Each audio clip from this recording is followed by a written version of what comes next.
to the legendary class of monsters. And so, of course, a lot of folks were thinking, okay, well, if Baby No Money is going to be appearing in My Singing Monsters, he's got to be a legendary, right? And so they're wrong, but they're also kind of right.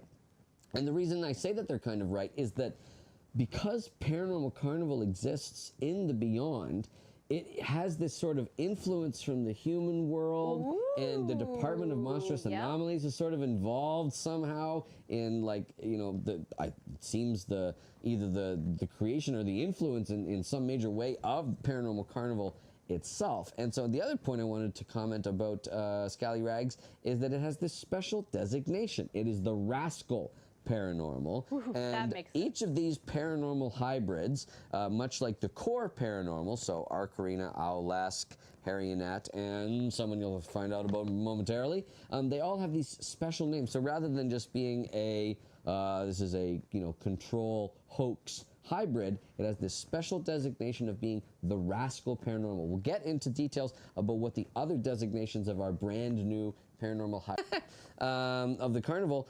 You'll see that they all have redacted bios. Yeah, I did There's notice sections that. of their bios that are missing. It's almost as if their other halves are being hidden away from us, have been obfuscated in some way. And, you know, I wonder if the Department of Monstrous Anomalies, I wonder if DOMA has anything to say about that. We'll have to send an angrily worded email. Right. Strongly worded letter. Yes, exactly, to them to try and get them to figure out what's going on. Is the Depths Paranormal, because it encompasses both ends, extreme ends of depths. There's deep space in its major form and deep water in its minor. Yes, we thought, you know, as so many of our other existing paranormals are, it's inspired by a connection to the magical island on which it appears. And so Light Island, we were thinking, okay, well, light, but almost the opposite of it. Where does it have a hard time reaching into deep space or into deep water? But the other sort of flip side fun part of that as well is that the minor version here, the minor form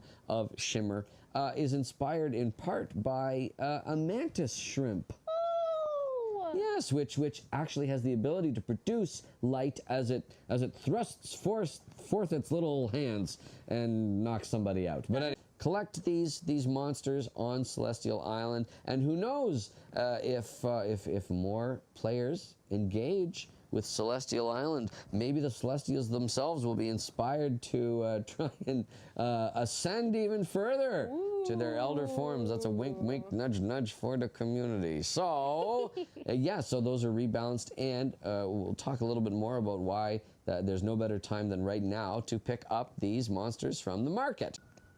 Okay. Well, first question from Gavstropod. Oh, okay. Gavstropod. All right.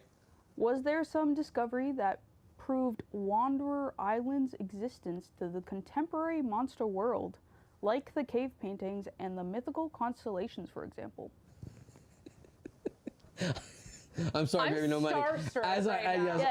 Did you hear me? I did hear the question. I did hear the question. Don't worry. I just can't believe I'm in the same room. I know. It's I'm getting sort of you know, like meet your heroes kind of moment here. So so the question was about Wanderer Island. Is there any evidence of it in the contemporary monster world?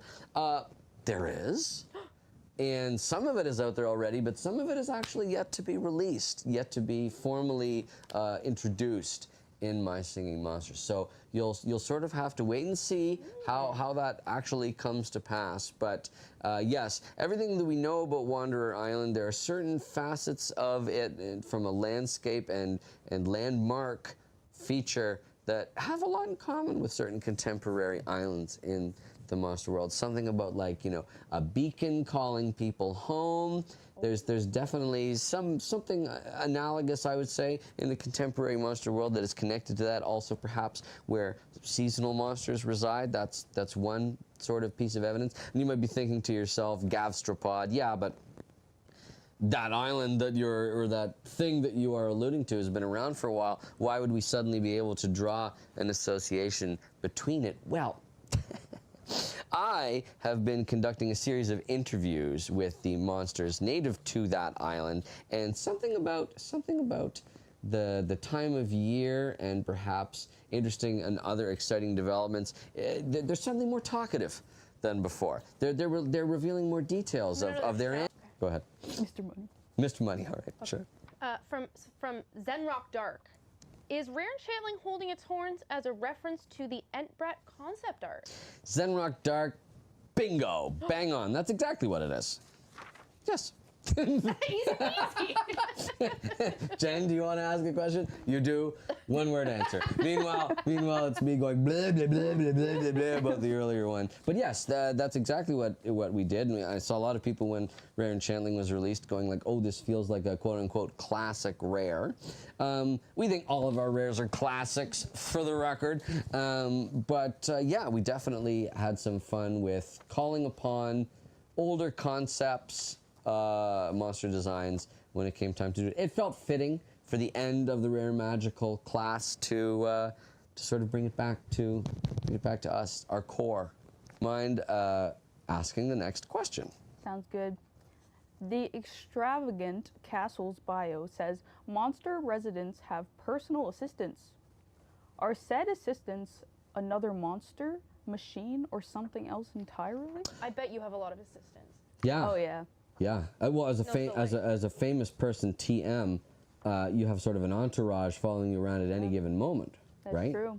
So You never know. You do never know. So in your side hustle there, working at the organization that will not be named but will be referred to by its initials, DOMA, were you trying to sort of like escape the life of a famous person? Were you trying to sort of like, you know, drop into us, you know, the sort of plebeian lifestyle, us working class, middle class folks?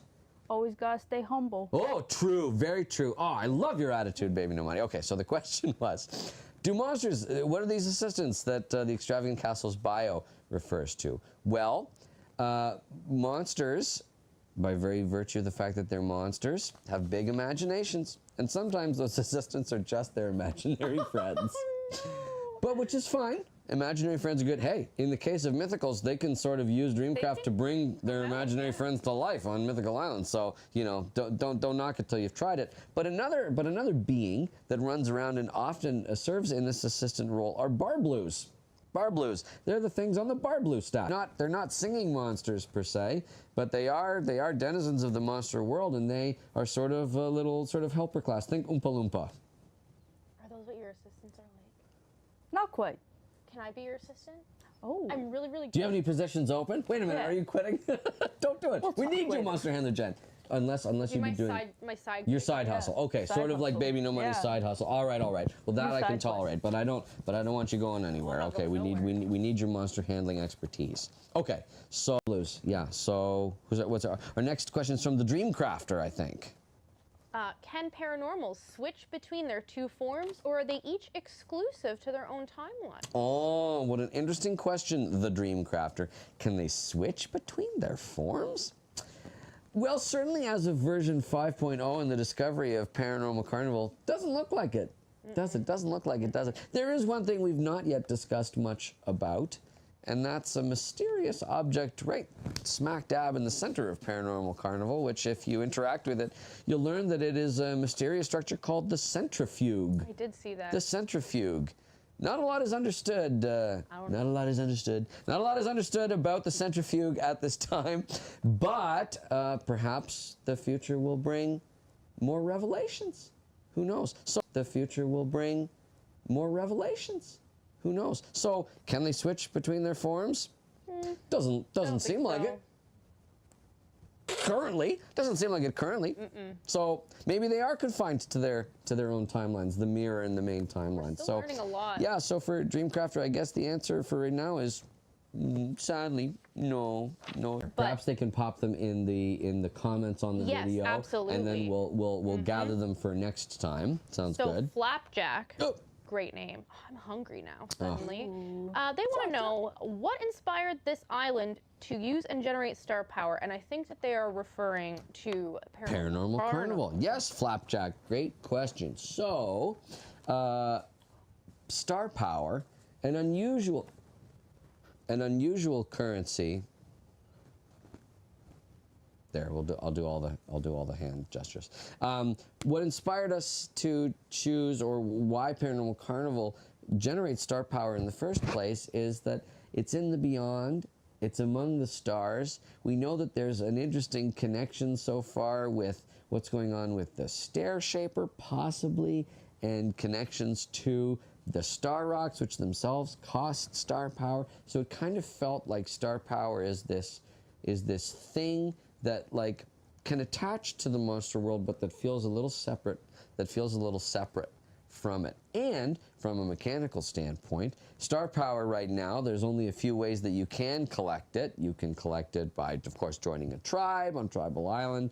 It's available as some rewards in certain battle events like Versus battles. But we wanted to give an opportunity for players to generate some star power if they weren't interested in going through and exploring those other means. Now, something I did want to mention is notably absent here on Paranormal Carnival here upon its first discovery is any sort of monster likes. Because the paranormals, they have likes back on their magical islands, but that seems to be missing here on Paranormal Carnival. So it almost makes me wonder, in my thought of thoughts here, is there something else? Is there a, you know, some sort of missing piece, some sort of, you know, you complete me other half sort of thing going on there, and that if and when that were to someday come to pass, would their star power production rates improve at that point? Very interesting stuff, because I saw some folks going like, well, yeah, they generate star power, but not a lot of star power. So the conspicuous absence of monster likes here on Paranormal Carnival is very suspicious, very sus to me. So perhaps if we explore a little bit more of that relationship, we will learn more about it. I feel like at this point we're only a few weeks away from Spooktacle.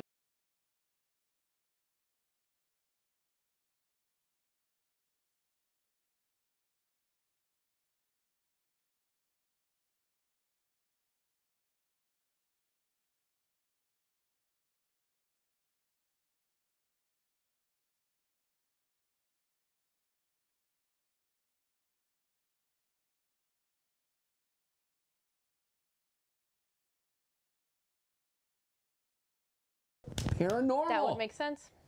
I wonder if they spilled it down their trench coat. Yeah. I hope not in their trench coat, whatever's in there. Who knows what's in there? That's one of the things that's redacted. When will we learn what is going to happen with all of those monsters? When are we going to learn the truth behind Paranormal Carnival? Well, you'll have to stay tuned to find out, because as per usual, and you'll hear this again multiple times if you're paying attention, we've got lots of exciting tricks up our sleeves. So enjoy Paranormal Carnival.